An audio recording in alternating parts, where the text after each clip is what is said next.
اعوذ باللہ السمیع العلیم من الشیطان اللعین الرجیم بسم اللہ الرحمن الرحیم وبہ نستعین وہو خیر معین الہی انطقنی بالہدی والہمنی بالتقوی الحمد للہ رب العالمین۔ پروردگار کا شکر ہے کہ اس نے ماہ شوال المکرم کا چاند دکھایا، اور جیسے ہی شوال شروع ہوتا ہے، شوال اپنی مناسبتوں کی آب و تاب کے ساتھ ماہ شوال المکرم کا آغاز ہوتا ہے۔ عید الفطر کے بعد، عید الفطر سے تو آغاز ہوتا ہے نا شوال کا، پہلی ہی تاریخ عید قرار دی پروردگار عالم نے۔ اس کے بعد دوسری ہم مسلک کے جعفری سے وابستہ افراد کے لیے دوسری بڑی مناسبت اس مہینے کے اندر 8 شوال المکرم، تاریخ انسانیت، تاریخ اسلام، تاریخ تشیع کا ایک سیاہ ترین دنوں میں سے ایک دن، انہدام بقیع۔ اور اللہ کا احسان ہے کہ ہمارے ہاں قبرستانوں میں جانے کا ایک رواج ہے، جو کہ ریکمینڈڈ بھی ہے۔ سیدہ کونین سلام اللہ علیہا کی سیرت میں ہمیں ملتا ہے کہ وہ ایوری تھرسڈے اور ایوری منڈے جایا کرتی تھیں شہدائے احد کی قبور کے اوپر، اور وہاں پر استغفار اور ذکر کیا کرتی تھی۔ اور پھر فضیلت کے اعتبار سے، ابھی تک میں نے جتنی میرے پاس رسائی تھی کتابوں کے اعتبار سے، ہمارے ہاں ایک قبرستان ایسا ہے جس کی فضیلت میں ہمارے پاس روایات ہیں، اور وہ بقیع ہے۔ اچھا، صرف ہماری کتابوں میں روایات نہیں ہیں، میں نے ایک روایت پڑھی، ابھی ایک کتاب پڑھی تھی انہدام بقیع کے حوالے سے، جسٹس حسن رضا غدیری صاحب کی، اردو میں ہے وہ کتاب، اچھی کتاب ہے۔ اور بہرحال اس کے علاوہ اور کچھ کتابیں اس موضوع پر ہر زبان میں لکھی گئی ہیں، عربی میں، فارسی میں، اردو میں۔ تو اہل سنت کے پاس بھی ایسی روایات ہیں، یعنی ایک روایت کو اہل سنت کے علماء نے نقل کیا، اور اسی روایت کو مفہوماً ہمارے شیعہ علماء خاصہ نے بھی نقل کیا کہ اللہ کے رسول ایک رات عائشہ کے ہاں ان کی نوبت تھی، جب ان کو ایسا لگا کہ وہ سو گئی ہیں تو وہ اٹھے اور آمادہ ہوئے، اور ادھر ان کی زوجہ کو یہ احساس ہوا کہ شاید وہ کسی ایک بدگمانی سی بقول ان کی زوجہ کے ان میرے دل میں پیدا ہوئی کہ ایسا نہ ہو کہ اللہ کے رسول اپنی کسی اور زوجہ کے پاس جائے، اس کے ساتھ ٹائم سپینڈ کریں۔ اللہ کے رسول جب تیار ہو کر نکلے تو انہوں نے، وہ بھی اٹھی، تھوڑی دیر بعد اٹھی اور تیار ہو کر ان کے پیچھے گئی، دیکھا تو اللہ کے رسول بقیع گئے ہیں، اور بقیع جا کر انہوں نے طولانی سجود کو انجام دیا، اور پھر جب ان کے عبادتیں مکمل ہوئی تو میں ان سے پہلے گھر واپس آ گئی، اور جب اللہ کے رسول آئے تو انہوں نے میرا نام لے کر کہا کہ تم جاگ رہی ہو؟ کہا جی۔ کہا تم میرے پیچھے آ رہی تھی؟ کہا جی۔ کہا کیوں؟ کہا مجھے ایسا لگا کہ آپ کسی دوسری زوجہ کے پاس جا رہے ہیں جبکہ آج میری باری ہے۔ تو کہا کہ آپ کیوں گئے تھے بقیع؟ کہا اس لیے کہ مجھے حکم دیا گیا ہے خدا کی بارگاہ سے کہ میں اہل بقیع کے لیے دعا کروں۔ مسلمانوں کے درمیان ایک کانسیپٹ تھا بقیع کی عظمت کا۔ عثمان بن مظعون پہلے مہاجر ہیں جو دفن ہیں بقیع کے اندر۔ رسول اللہ کے فرزند ابراہیم کی قبر بقیع کے اندر ہے۔ رسول اللہ کی 6 پھوپھیاں، عاتکہ، برہ، میمونہ، صفیہ، باقی 2 کے نام اس وقت ذہن میں نہیں آ رہے میرے، وہ بقیع کے اندر دفن ہیں۔ اور بہرحال بقیع کے اندر انصار اور مہاجرین کی بڑی جلیل القدر شخصیات دفن ہیں جنت البقیع کے اندر۔ اور یہ کانسیپٹ مسلمانوں کے اندر بقیع کی عظمت کا اتنا زیادہ تھا کہ قیامت کے میدان میں ہزاروں چہرے بقیع سے اس طرح سے چمکتے ہوئے محشور ہوں گے گویا بدر التمام، جیسے ایک ماہ کامل، ایک 14ویں رات کا چاند چمکتا ہوا کہیں پر نمایاں ہوتا ہے۔ اسی لیے تاریخ گواہ ہے، زائر مفتی جعفر حسین صاحب مرحوم علی اللہ مقامہ نے بھی اشارہ کیا کہ جب خلیفہ ثالث کو آخر ذی الحجہ 36 ہجری کے اندر بہت بے دردی سے بلوائیوں نے قتل کر دیا، اور ان کی لاش کو بقیع کے پاس ایک مزبلہ پر جو یہودیوں کی ملکیت تھا پھینک دیا، تو اور پھر کچھ 1-2 دن تو لاش ان کی ایسے ہی پڑی رہی، پھر ان کے چاہنے والوں نے اس لاش کو دفنا دیا، اور جب بنو امیہ برسر اقتدار آئے تو بنو امیہ نے اس لاش کو، اس حصے کو خرید کر، اس اراضی کو، اس ایریا کو، زمین کے اس ٹکڑے کو، بقیع کی باؤنڈریز کو ایکسٹینڈ کر دیا تاکہ آنے والی نسلیں کہیں کہ ہاں یہ شخص بقیع میں دفن ہے، حالانکہ وہ حصہ جہاں پر وہ دفن تھے وہ اس وقت بقیع کا کے ایریا میں ہی نہیں آتا تھا۔ اور بہرحال بقیع کے بعد جو دوسرا ہمارے یہاں ایک عظیم قبرستان ہے، البتہ اس کے اوپر مجھے روایت ابھی تک نہیں ملی، ڈھونڈنے کے باوجود مجھے کوئی ایسی روایت نہیں ملی۔ جو کچھ مجھے ملا ہے کتابوں سے، کتاب ہے اماکن اور مقدسہ اور قبورۂ ائمہ، فارسی میں، اس کے اندر مثلاً عراق کے ایسی قبرستانوں کے اور عراق میں جو مقدس مقامات ہیں اس حوالے سے لکھا گیا. وہ دوسرا اہم اور فضیلت والا جو قبرستان ہمارے مسلک کے جعفری کے ماننے والوں کے درمیان محترم ہے، وہ وادی السلام کا قبرستان ہے. اور اس کے لیے ایک نظریہ ہے، بہرحال ہمارے لوگوں کے درمیان ایک سوچ ہے کہ اذا مت تو دفنی فی جنب الحیدر، جب میں مر جاؤں نا تو مجھے جنب حیدر میں، جنب امیر المومنین میں، ان کے قرب میں دفن کرنا. اس حوالے سے میں نے روایتیں دیکھی، میں نے کچھ بزرگان اور مشائخ کے ہمارے پرانے علماء کے خواب اس کتاب میں بعض بیان کیے گئے کہ مثلا انہوں نے دیکھا کہ امیر المومنین کی ذریح سے، امیر المومنین کے گنبد سے بہت ساری رسیاں ہیں جو دارالسلام وادی السلام کے قبرستان میں مختلف قبروں سے جڑی ہوئی ہیں، اور یہ گویا ایک انڈیکیٹر ہے امیر المومنین کی شفاعت کا اور امیر المومنین کے وجود ناظرین کی برکت کا کہ جو ان کے قرب میں دفن ہیں. اور امیر المومنین کی ذات کی جو برکتیں، بہرحال ان کی برکتیں زندگی میں تھی، زندگی کے بعد، شہادت کے بعد بھی وہ برکتیں باقی ہیں. اور بہرحال وَلَا تَحْسَبَنَّ الَّذِينَ قُتِلُوا فِي سَبِيلِ اللَّهِ أَمْوَاتٌ بَلْ أَحْيَاءٌ عِندَ رَبِّهِمْ يُرْزَقُونَ. ایک عام شہید کے لیے قرآن کہتا ہے کہ ان کو مردہ تصور مت کرو، وہ زندہ ہے اور اپنے خدا کی بارگاہ میں رزق پا رہے ہیں. تو وہ تو بہرحال امیر المومنین ہے اس تمام تر عظمت کے باوجود. لیکن جس طرح سے بقی کے اوپر تو بہرحال میں نے کہا نا ہمارے پاس روایات بقی کی عظمت کے لیے موجود ہیں، لیکن وادی السلام کے حوالے سے ہمارے پاس بزرگان کی واقعات، ان کے کچھ خواب یا ان کی جو وصیتیں، اور ان وصیتوں کے اندر اس شہر بابرکت نجف کے اندر دفن ہونے کی خواہش اور اس کا ایک اصرار محسوس کیا جاتا ہے. اور بہرحال ان قبرستانوں کے اپنے فقہی مسائل ہیں، ان قبرستانوں کی اپنی ایک اہمیت ہے. اور مجھے عید والے دن وادی حسین کو دیکھ کر ایک عجیب سے دکھ کا احساس بھی ہوا کہ اتنا میس کر دیتے ہم لوگ قبرستانوں کو کہ واقعی دکھ کی اور سوچنے کی بات ہے کہ مثلا میں جتنی دیر بیٹھی رہی میں نے محسوس کیا کہ ہم پتہ نہیں میں ہے سے قوم کب سدھرے گی، ہم کب سویلائز ہوں گے، کب ہم ایک مہذب، حتیٰ دین آپ کو تہذیب سکھاتا ہے. لوگ پھول ڈال رہے ہیں اپنے مرحومین کی قبروں پر، تھیلیاں وہیں پھینک رہے ہیں. جو لوگ مثلا باہر سے پانی لے کر آئے ہیں، وہی وہ جو بوتلیں ہوتی ہیں ڈسپوزیبل 5 لیٹر والی یا دوسری، وہ بوتلیں وہیں پر آپ یہ سب اٹھا کر ڈسپوز کرنے کے لیے ایک پراپر طریقہ ہے، وہاں پر جا کر ڈسپوز کریں. آپ اس قبرستان کو صاف رہنے دیں. ہماری ارواح ہیں، ہمارے مرحومین ہیں یہاں پر.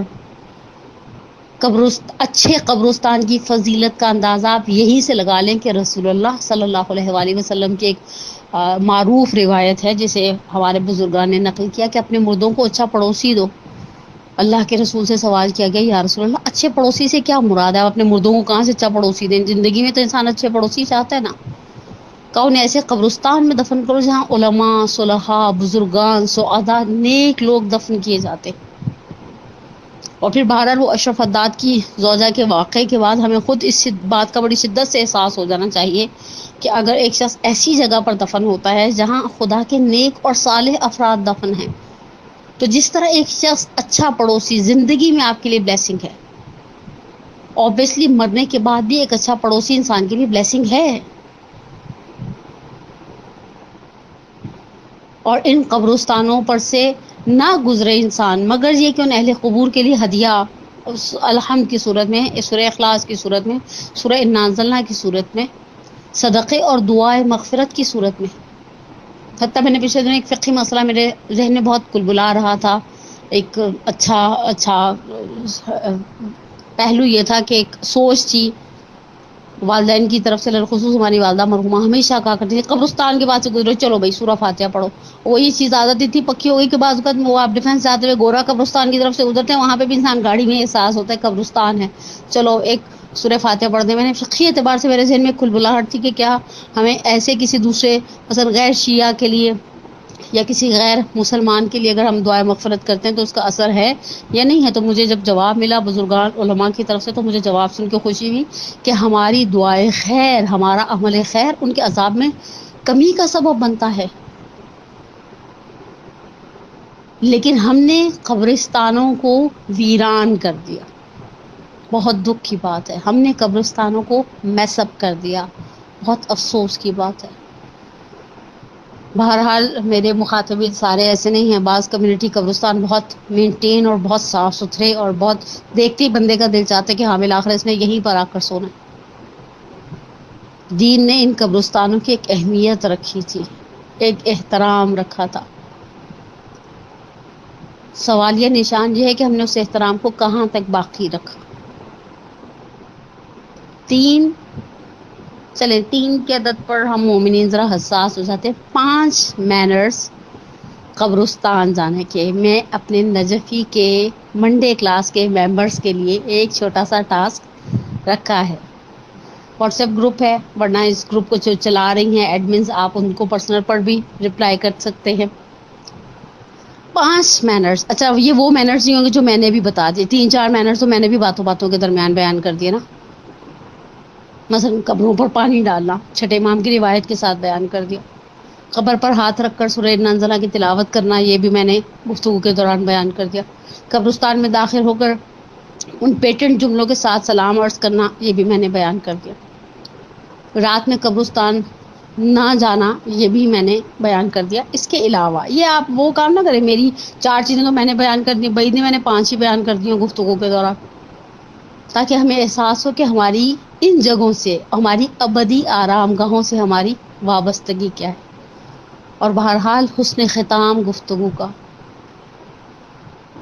8 شوال تاریخ تشیع کا وہ تکلیف دہ دن، جہاں انصار اور مہاجرین جیسی شخصیات دفن تھیں۔ ابھی میں حضرت زہرا کی قبر کے حوالے سے کچھ نہیں کہوں گی، ایک قول بقی کے اندر بھی دفن کا تو ملتا ہے نا۔ ان سے ہٹ کر ائمہ بقی کی بات کرتے ہیں ہم۔ ہمارے 4 ائمہ ہیں جو بقی میں دفن ہیں۔ ڈاکٹر ناصر رفیع اپنی ایک کتاب میں مثال دیتے ہیں، کہا مشہد کا ایک رہنے والا مومن پہلی مرتبہ حج یا عمرے کی سعادت سے فیض یاب ہوا، واپس مشہد آیا، مشہد واپس پہنچا تو گھر والوں سے مل کے امام رضا کو سلام کرنے گیا۔ جیسے ہی وہ امام رضا کے صحن میں داخل ہوا، اس نے دخول پڑھا، سلام پڑھنے لگا نا، اور اس جملے پر پہنچا السلام علیک یا غریب الغربا، تو اس کی آنکھوں میں آنسو آ گئے اور اس نے کہا مولا کیسے میں آپ کو غریب الغربا کہہ دوں، آپ کی بارگاہ منور ہے۔ سارا شہر مشہد کا اندھیرے میں ڈوب جائے، آپ کا حرم کچھ لمحے تاریک نہیں رہنے دیتے۔ جیسے کچھ لائٹ کو 19-20 ہوتا ہے، سٹینڈ بائی جنریٹرز فوراً آن ہو جاتے ہیں، روشنیاں، قمقمے، فانوس جگہ جگہ لگی ہوئی، جھومر، آپ کو تو ہم نے بادشاہوں کی طرح رکھا ہے۔ اگر لفظ غریب ہم کہیں تو ان 4 ائمہ بقی پر کہیں کہ جن کی قبروں پر نہ سایہ ہے نہ سائبان،